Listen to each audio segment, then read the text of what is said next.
criminal trial. Hi, we're back at Channel Zero. This is John Stauber. I'm co-author with Sheldon Rampton of Toxic Sludge is Good for You, Lies, Damn Lies, and the Public Relations Industry.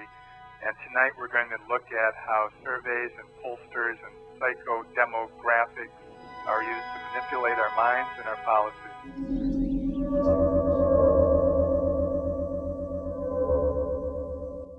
In this survey, it's not what you know that counts. Rather, it's what you happen to think that is important. There are no right or wrong answers. We are just interested in learning about your experiences and how you feel about things.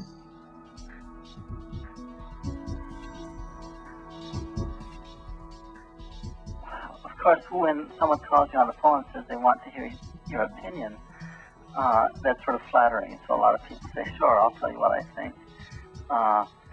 And pollsters behind the scenes will often be rather frank with one another. They're not telling the people they're calling why they're doing the questioning.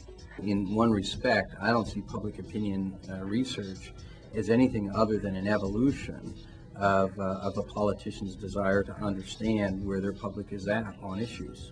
More scientific, more timely, happens on a larger scale for sure, but the basic premise is time-tested. You know, in fact, to some extent, I think that polling can be used to create the semblance of democracy and to convince the public that it's been consulted when it really hasn't.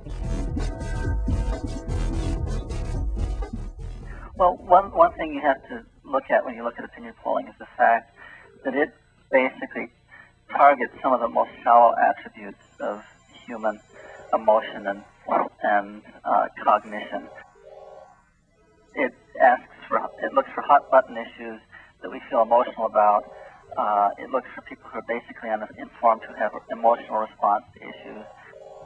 So we're in a surveillance society, and we now have technologies that allow us to do X-rays continuously on the collective body.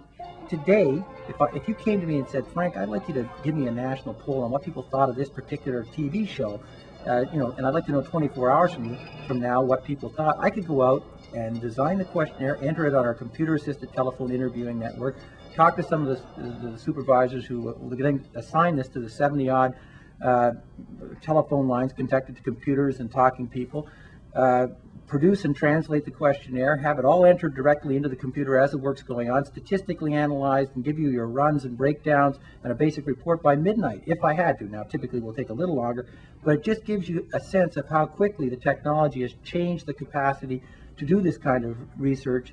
And of course, that changes the whole sort of competitive framework for how knowledge products operate out there in the real world. You're talking about an environment where the body politic is like a patient on an operating table.